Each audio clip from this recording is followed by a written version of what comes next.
I think we are live, right? Yeah. Oh, sorry, I didn't know that. Okay. All right, everyone. You can see it's a different setting than usual. My office. I'm actually in Chapel Hill, North Carolina. What a beautiful place it is. And this is my first day at the gym I joined for my national tour, which is Planet Fitness. And so here I am with the one and only Debra Atkinson. We're gonna be talking about exercise, and in fact, we thought we'll make it fun for you guys and do it as a demo of actual workout that you can do like today. If you're doing it on a replay, you can grab the weights and just do it. Or if you're going to the gym today, or if you have the weights right now with you and you're at home, like get off the sofa, get up behind the table, and work out with us. So we're gonna work out in about 10 minutes or so. I want to talk a little bit about, what are we doing wrong when it comes to exercise for women in menopause and perimenopause? Because I think even as a teenager, I remember growing up with this whole perception that running is the right thing to do. You're going to bike a lot. Once you stop putting on weight, you just run more, right? You eat less calories and you run more. And then you come across this whole population of women just go like, the more I run, the more fatigued I am, the less I'm losing muscle mass. I'm not as strong anymore, and I'm putting on weight even more. So I want to talk about this because I think ever since I met you, you just really debunked a lot. Exercise is not my domain, and I think you debunked a lot of these truths about it. And so for those of you joining a little bit later, we're going to do a demo exercise, 3 different kinds of exercises. And really all I grabbed here, because I'm on the spa section of the gym, which I'm not supposed to be bringing this equipment here, I don't think. So I've just got 2 of those, and we're going to show you 3 great workouts. They're just going to take about, 12, 15 minutes or so to complete. And Debra also has an online program that the doors are opening today called Stronger. And we're going to talk a little bit more about how do you guys join the program. Very inexpensive for what it is, and just a ton of value. And best still, you can do it in your own time, and it's simple, and it's short, and it's not over exercising. Okay, so let's talk about what would you say is the biggest first myth that when it comes to women and menopause and perimenopause? Well, I think you and I can both say it. You nailed it from personal experience. I'm going to guess most women have done this. We default to cardio. And certainly if you're over 40 or over 50, we do that even more, because back in the day, what we were taught is cardio is queen. And that's if you want to burn calories, you do that, not strength training. And of course, there's that myth that there's bulk that's going to happen with weight training. But I think it's, overdoing the cardio, underdoing the strength. That is one of the biggest mistakes now. The older you get, the more you need strength, the less you need cardio. Can you explain that why? Yeah, well, the biggest reason is stress. So we're so much more susceptible to the negative effects of stress, and few people stop to really consider exercise is also a stressor. So while we've got this whole we go through hormonal changes. We're experiencing perimenopause, and we're not going to have a get out of jail card for that. We're all going to do it. And it's a roller coaster. So there's that. But we also are in midlife. And that means we're sandwiched between our aging parents or other relatives, that we're beginning to be aware that, okay, I'm not 20 anymore. There's a niggle there in that joint a little more frequently, maybe, or it's different for me than it used to be. And then we've got maybe younger children or other family mentors, people that we're mentoring. It was 3 generations pointing at us, and we're caught in the middle of our career, sometimes wanting to change a career, sometimes wanting to change a relationship. There's a lot going on. It's a perfect storm. And each one of those potentially is a stressor, not to mention the last 2.5 years. And I think we're still in it. That's been stressful for all of us in different ways. So however, just to be clear, so exercise and especially cardio releases a lot more cortisol, right? Which is the issue. And obviously cortisol that doesn't come down as quickly, which is that happens in perimenopause. Menopause becomes a highly inflammatory, and that's probably part of the reason why women put on weight. let's talk about weight training, because I think one of the things that was a real eye-opener for me was that weight training synthesizes your insulin receptors, Yes. essentially lowering your blood sugar level. Is that correct? And it's even prescribed for diabetics, isn't it? Absolutely. It's much more important for especially those women who are kind of qualifying or flirting with pre-diabetes, but also those who are diabetic. Muscle is like a sponge for blood sugar, which means then in turn, it's supporting insulin sensitivity. So we are much more able to rebound really well, recover after meals. We are stable through the day with our energy. We don't see those spikes going up and down with, And again, guess what? Blood sugar level is like high blood sugar levels is what causes belly fat. That's when the body deposits right. all the fat. Yeah. So, Yeah. Debra, no crunches.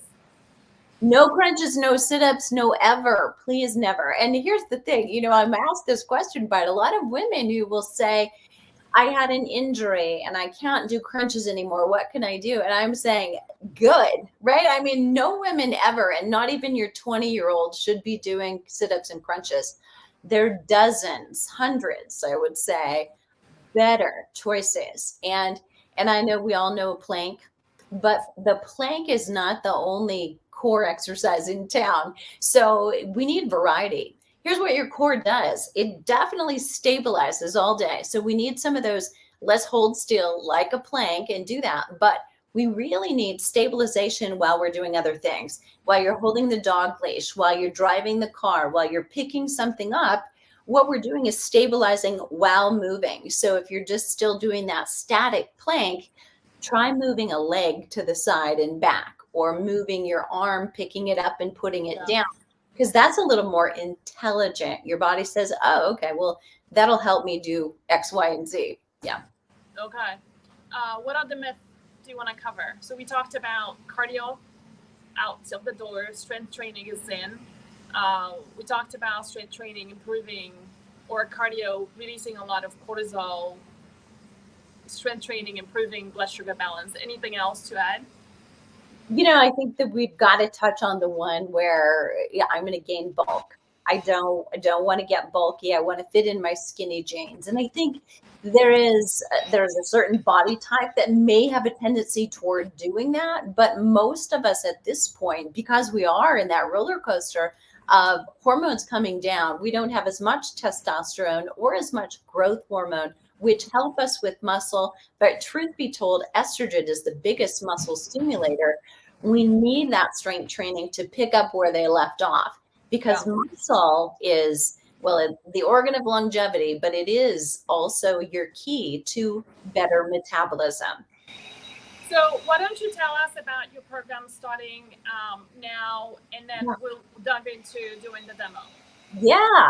So the Stronger program, we call it Tone and Define, and that is for a reason. So it's a great start, a restart, or if you're doing something right now and you feel that it's not working, you're not getting the ROI for all the investment of time and energy that you're spending, this is a good start. But here's why it's unique and different. For the women we're talking to, we're not men, and we're not mice, and we're not even young women, not even our younger selves.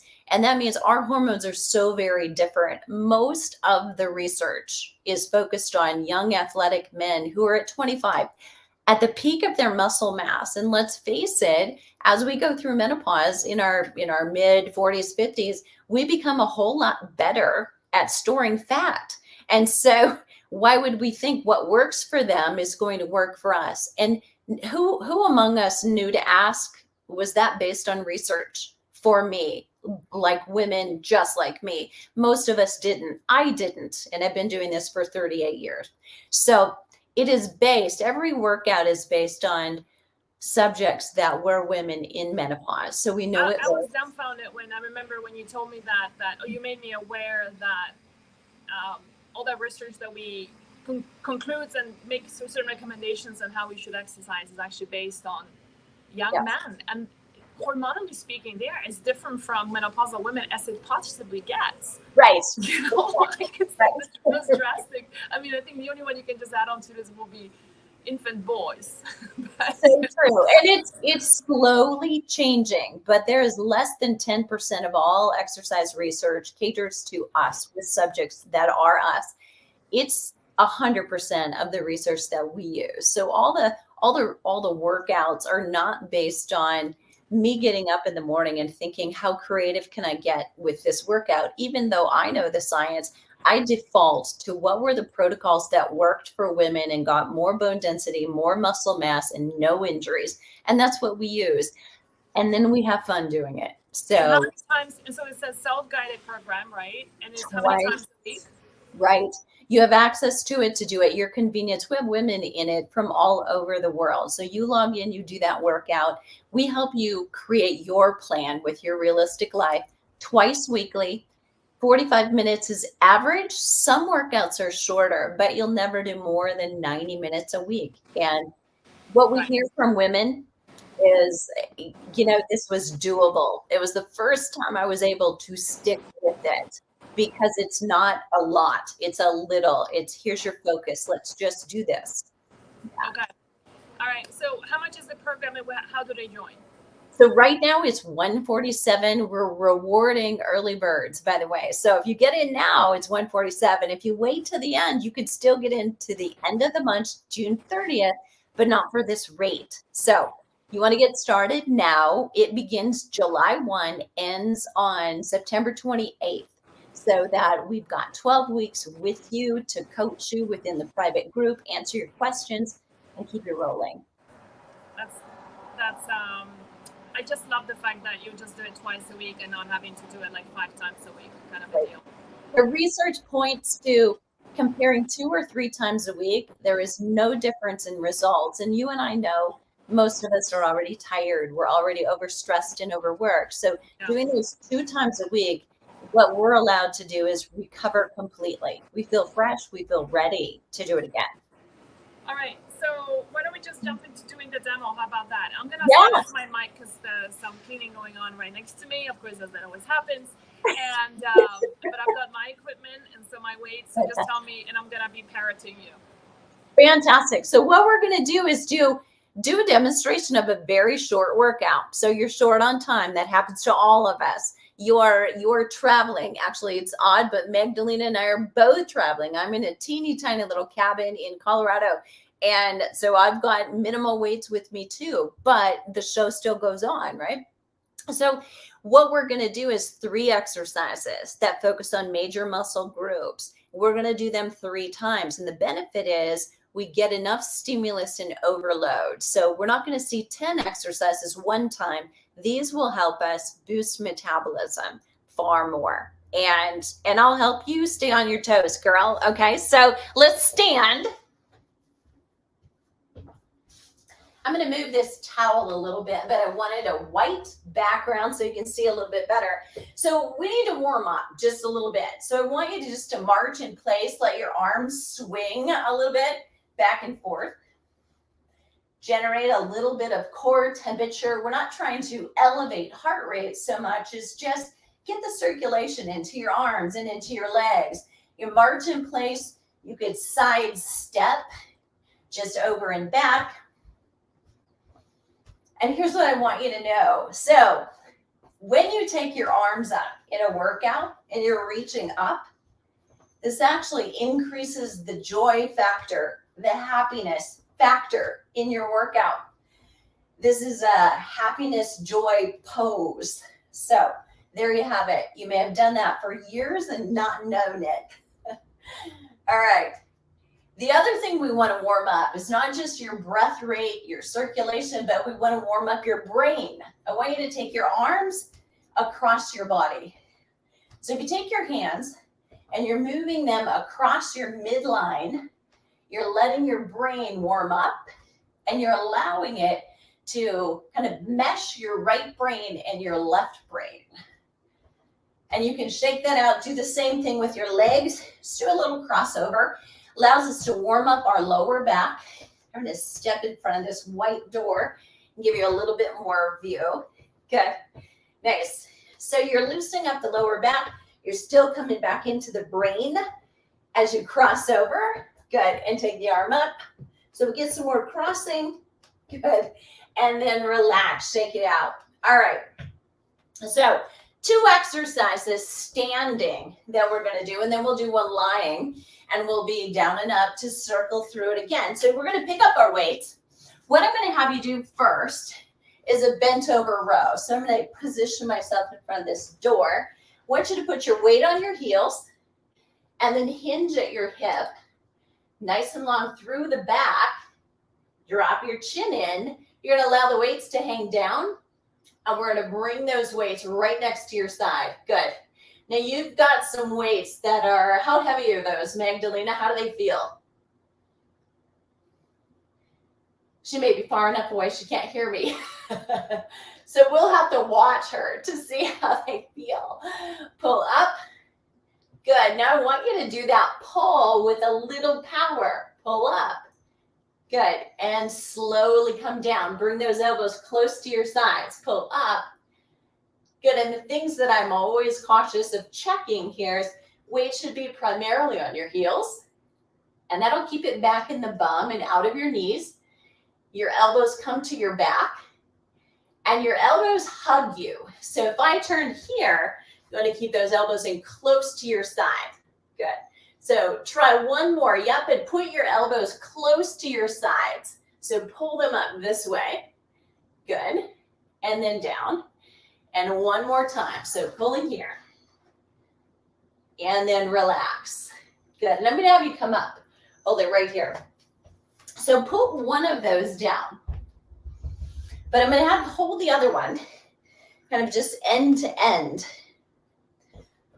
We're going to hold it this way. And what I want you to do is to find a comfortable position for a squat. So we can do this parallel. You can turn it out. And what I want anyone at home doing this with us is to find what's comfortable for your knees and your hips. We're all a little bit different. So a plie or wide squat, very comfortable for me. That doesn't mean it will be for everybody. But now I want you to power up. So we're going to go slowly down.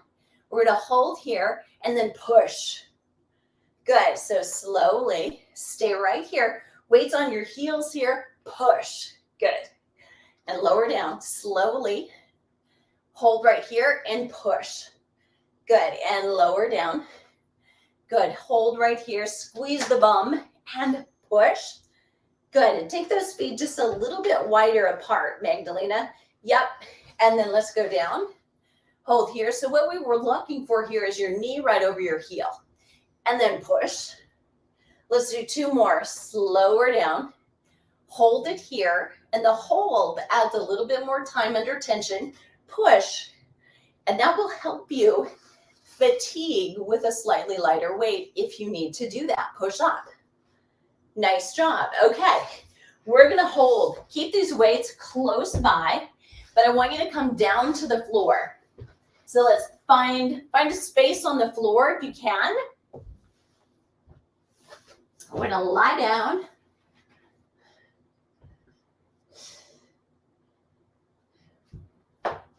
And we bring those weights right into your chest. Great, that's a great view. And we're going to bring those right up and over your chest. Good. And the ends of them together. So rather than side, I want you to bring them like looking at the letter A. So rotate in, pinkies away from you, thumbs are together. We're going to lower this down almost to the floor. Pause and then push. Good. And again, lower down. Pause right there and then push. Good. And again, lower down, pause right there, and push.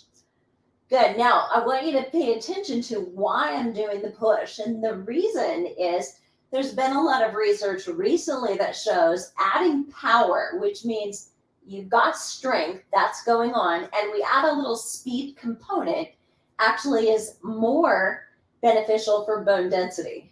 So we don't want to always go slow and controlled. Sometimes it's great to mix it up, get this power in there so that you're benefiting a little bit more. And when bones benefit, almost always, That is the same recipe for metabolism. So if weight loss is a goal, the irony is that strength training may actually support weight loss more because you're boosting your metabolism by gaining lean muscle mass. And really, ultimately, you don't want to lose weight, you want to lose fat. And you'll do that by gaining muscle and have far more control over it. Good, we're gonna lower down. And then push.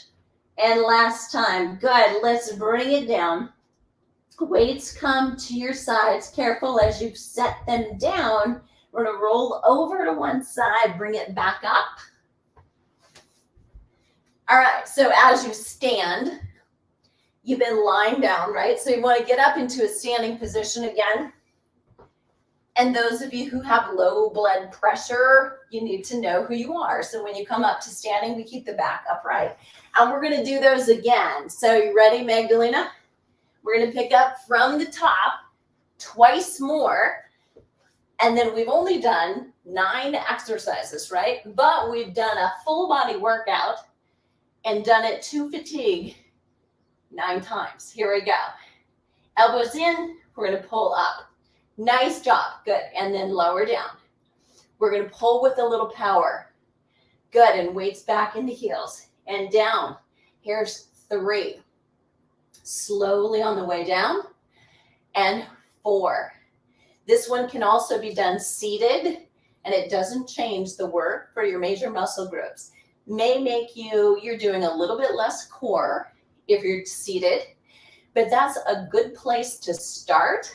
So you have less to focus on and you can really nail the correct muscle group as you're doing it and not have to worry about so many joints at once. And release. Good. Power up.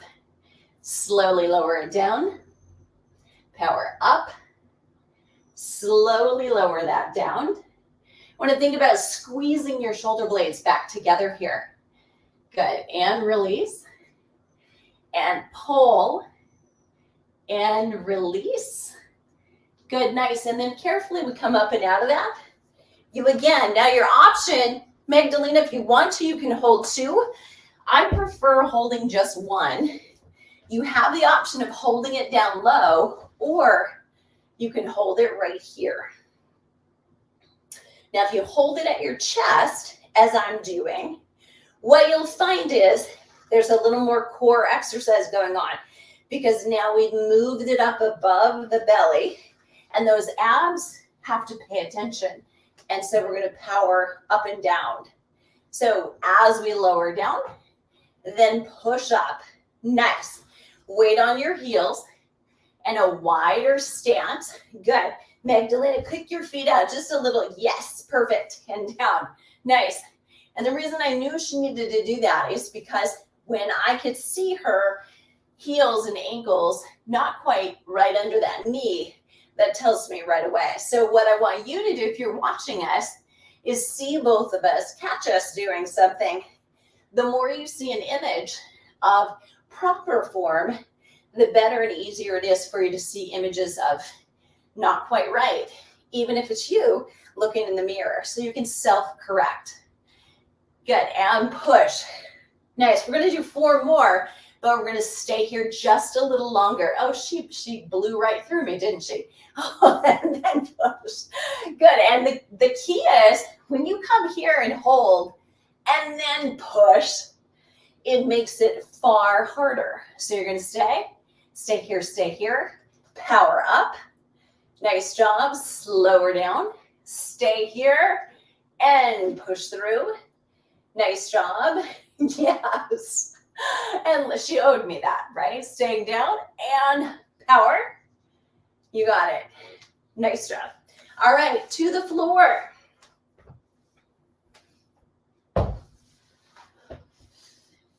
All right, chest press. Coming at you again. So you want those weights close by.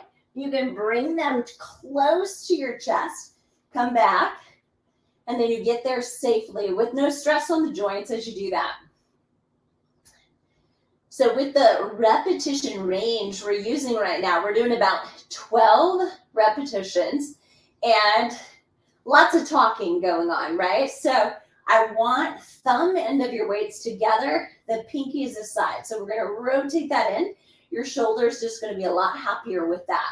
We're going to bring this down right to your side, lowering it down and power up. Nice. And again, lower down and then power up. Good. Now for time-saving strategies, we're using both arms at the same time.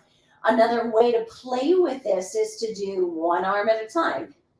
And we often do that in stronger workouts. So we're challenging you from side to side, having you do each arm independently and make sure that you're easily still reaching fatigue for all of the stabilization as well as the movement that that arm has to do. And power. Nice job. And again, one more time. You're going to push it up. Good. We're going to lower that down. Weights to your side. And carefully. So dropping them down. You have to be a little bit more cautious when you're coming down. On the up. Again, you've been lying down, so we want to let the blood flow, come back up, tall through the back, push away from the floor. And one last round. Are you ready? Okay. I'm going to take that for a yes. Here we go. So, bent over row. Now we know the drill. So we can get right back into form, weight on the heels, or I would sit in a chair and still have this same form. So back at 45 degrees, we're going to put up and lower down. Nice job. Good. And up and lower down. And lift and slowly come down. Keep those elbows in at your sides. Pull up, slowly lower. And again, pull and slowly lower. And all the thoughts right now are thinking about shoulder blades coming together toward the spine, your shoulders pulling toward your hip. So there's plenty of loose, feeling good at your neck, not stiff, not tight.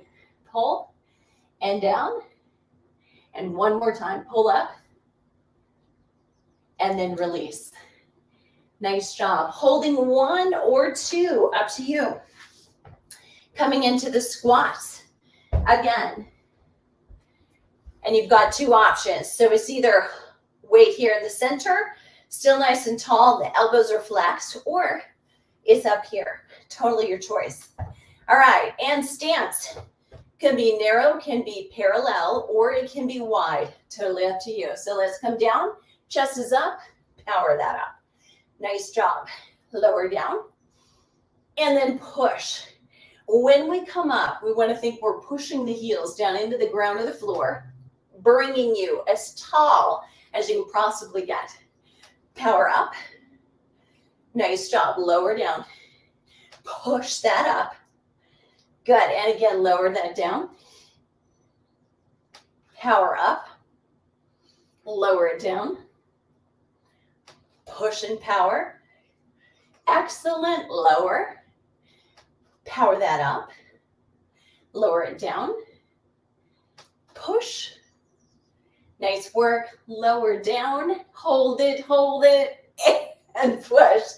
Nice job. All right. The last one, to the floor. The very last exercise, right? So in your sequence, you're making all of these count. When you're in a hurry, still works to do 3 exercises. Do that rotation 3 times and reach muscle fatigue as you do it. And you've done a great stimulus for about 10 muscle groups, truly. All right, she's ready. And we're going to push. Powered up. Nice. And lower down. Good. And those elbows are off the floor at the bottom. So as we come down, we put the brakes on. The muscles are still working. And then push up. Good. Lower it down. And push up. Nice work. Lower down. Power that up. lower down, pause right above the floor with those elbows, and then power up again. And the thumb end of your weight, we ideally want to come together and push. Nice work. Again, lower and push and power.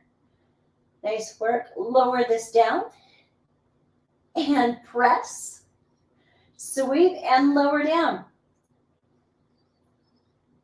And push. Good. And Magdalena, I want you to come down. I want you to pause right there, and we'll see if she can hear me. I want you to go right arm only. Oh, and then down, and then left arm only, and down. So try just one, push, and then down, and the other one, and down. It's the sound, I think, is the problem, but I'm just demonstrating another alternative. Good. And relax. Nice job. And weights back in. And relax. Nice job. Okay. So weights. All right. So, and then properly cooling down, also very important, right? So a good stretch in the end of the workout is always when you want to get it. So great job. How do you feel? I feel great. You know, I just can't imagine, like we just did it for 17 minutes. Yeah. We started 14 past and it's 31, 32 past now. Yeah. So it's been like 16, 17 minutes and I feel like a really good workout. Yeah. You know? Yeah. Like I'm energized and I'm ready to go. Such a good point that when you're done, you should feel like, okay, that was a good workout, but I'm energized. I'm not toast, right? And I think that too, you know, if we were going to say a fourth mistake, I think we need to feel like we could wring ourselves out if we walk out of a workout. We should actually feel like I'm ready for the day. And you know what I also love about this is that if somebody is not used to heavy weight training, you start off low on the weights, right? Absolutely. But yes. then I chose 20 pounds each. Yeah. So it's not feather light, you know, but neither is it 40 pounds. So somewhere in between. And, you know, but, you know, you can pick 30 pounds each and then do this for 17 minutes. And it's going to really kick your butt. Right. And that's what I love about this. Right. It doesn't have to be long. Failure is success, right? So really in strength training, if we did 10 or 12, which is kind of where we hovered, and if we were doing 15 or 20 and you fatigue at 12, it's still successful, right? That's what we want, is the muscle overload. So it's choice, right? How you want to move and what your joints are ready for. So if you need to start, you want to go with a little lighter weight and do a higher repetition range, which is what the program really is. Yeah. Yeah. So let's do some questions. I do see that we have quite a bit of questions that came in. Okay. Why don't we, Kamalani, why don't you pick those ones that you think are good? Go ahead.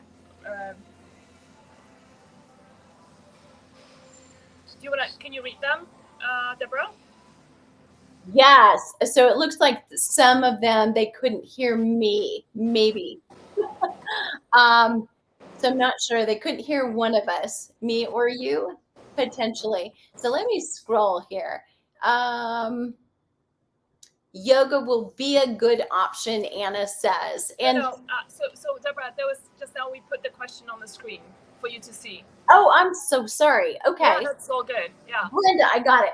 So what would you do instead of any kind of sit-up? Great. So we mentioned plank. And so let's go beyond that, because I think everybody knows what a plank is. You could do planks on your toes or your knees. But we want to think about not just stabilization, but we do lateral flexion every day. We do rotation kinds of movements. So you could lie on your back, bend your knees, and drop your knees side to side would be another example. You could lay on your belly, and this is great for posture because it's really what we need is back extension. So you can alternate arms and legs. Your right arm and your left leg lift up, then your opposite sides lift up from belly down. So those are just a couple examples, but there are literally dozens. And keep in mind, the exercises we just did, each of those in itself was stabilization for core. So as we were bent over in a standing position, it's also true seated, our core is stabilizing. There's almost no better core exercise than to strength train for major muscle groups. So it's a great question. Patricia, what's the optimal amount of weight for doing strength training? That's a great and a trick question, Patricia. So you really stumped me. Thank you. But the answer is, how many repetitions do you want? When you begin, we want to start with about 20 because that's a very conservative range. And you're going to allow your connective tissue, the joints and the ligaments, to adapt to the exercise before we really push too hard so that you're laying a strong foundation. So the answer is the weight that you pick up that will help you fatigue at 20. And it's different for Magdalena, for me, and for you. So I would encourage you to try what you have at home and see, how do I feel after 20, or can I get there? And you'll dance with that a little. There's no easy way other than trial and error to find that.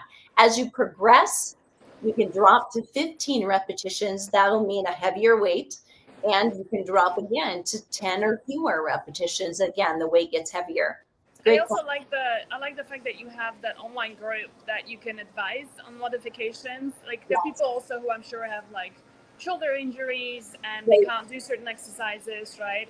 I tend to overcompensate and engage my back a lot. And so, there's certain things that no matter how much I try to engage my core and use the front to lift, I still have my back firing up. And so I know I would ask you then for modifications on that. Yeah. And so, hey, so you guys, for those of you who are joining a little bit late, Debra has got an online program that's opening up the doors now. And you do it in your own time, which is kind of cool. You don't have to show up for classes, and you just do it whenever you want. And so the link will be in the comments. And we did also send out an email about this today, or is it it'll be going out later today. So look out for that if there's something that interests you. And I think that's really the key for women in menopause. This Debra, I mean, what do you see from your audience that like they didn't get from the old way of exercising? Like what changes when they do your program? Feeling good. Feeling good. I mean, it's probably the biggest one is realizing they can actually have energy. They shouldn't feel exhausted all the time. Yeah. And that when they're exercising, their cravings shouldn't increase. In fact, they should decrease, feeling more blood sugar stability, and they're sleeping better. And That's huge. And I will say, I used to be a total cardio junkie. I was a big runner. I think was part of the reason what really wore out my hips even faster. Yeah. And then the whole hip replacement surgery I had was actually a blessing in a way because I can't run anymore. And then I somehow stopped loving biking. And then, strength training came in, right? Weightlifting and strength training. And then, and then I fell in love with it. And I actually feel like after running a lot of the time, I would have a high. And after that, I would go into feeling really exhausted, something that never made a connection. Like I would have an espresso after going on a run because I had to. I was so exhausted. And this was like in my early 30s. Like I wasn't even in menopause, perimenopause like I am now. But now, like we did this workout now. It's afternoon here now, which typically is like my time of my energy drops, right? And I'm like really energized just from 17 minutes of doing this with you, right? It's so powerful. Difference. And I feel great. And I think Nike has nailed it. You know what they say? What? Strong is the new sexy. Oh yeah. Well, I think strong does things skinny doesn't even dream about. That's what I love to say. Yeah. Yeah. And I think to your point, I only did 17 minutes and I feel great. Honestly, it's potentially because you did 17 minutes, only 17 minutes, you feel great, right? So it's like flipping the switch on. Try less. If what you're doing isn't working right now, try less. Yeah, exactly. Right. We have some other questions that are coming in, like what's happening after the 12 weeks and stuff like that. But Kamalani will produce the questions. So let's see what's coming in. Somebody just did ask about, I saw this one. So absolutely. So perimenopause is the best time to start, because what we find, or researchers are finding now, that enough of us have gone through that if you change and start doing strength training during perimenopause, you may have an easier ride, but the next best time is after. So at any point, and for the rest of our lives, girlfriends, menopause is like you hit post, and we're in that for the rest of our lives. So the cortisol and the insulin, they're going to continue to be there, and we want that control. Yes. I actually just remembered something else. Isn't there the research that shows that, we always believe that this, I think that's another myth, right? Is that we need calcium for strong bones. So part of this myth is that we need a lot more than just calcium. We need calcium in the presence of magnesium, vitamin D3, K2, boron, manganese, and all that stuff. But isn't that research also showing that putting pressure on the bones is what helps us strengthen the bones too? More and more, we're beginning to see it. So there have been really two big studies that I can think of recently, one right before the pandemic, that's showing, yes, more bone density. And so if you've ever read that there's very little studies showing that, it's because there aren't any. It's not that it's not showing a positive effect, it's that there aren't any. There haven't been 70-year-olds that strength trained with intensity reaching fatigue. So we are it. We're paving the way for our daughters and younger generations. But there are two that have shown higher intensity strength training and even high impact interval training supported bone density with zero risk of injury. And everybody completed it and enjoyed it. Kamalani, let's put up the question about what happens after the 12 weeks. Great. And that's a perfect question, because we don't want you just to exercise for 12 weeks. So after that point, you'll have the opportunity to, number one, feel like, I've got this. I know how to continue this on my own, because we're actually teaching you, here are the workouts, and giving you the cheat sheets. And you have the opportunity to join our membership, where you have access to 6 different unique stronger programs, so that you can vary it throughout the year and commit in that way. Great option. How is program followed? Does it come to our email, or do we log into a website? Great question again. So I think it's Lucienne. You have the access to log in to the website in your members area where the course is, any time of day or night that you want to. My recommendation is make that day, because that'll be better for your hormones. But yes, on your own time. We have women all over the world involved in the group, so it's at your convenience. Do you have any recommendations on the timing of exercise? I do. I'm so glad you asked. Yes. So intense, early, light, late is really the mantra. And that is because we full circle come back to cortisol. So we're working with cortisol when it's high, and we're able to use it for energy, and we're going to sleep better and have less cortisol issue later in the day if we do that. So if you're doing strength training, ideally, and you're reaching muscle fatigue, earlier in the day would be better. I find with strength training, you can get away with it a little later, but you always want to think as early as possible is better. Okay.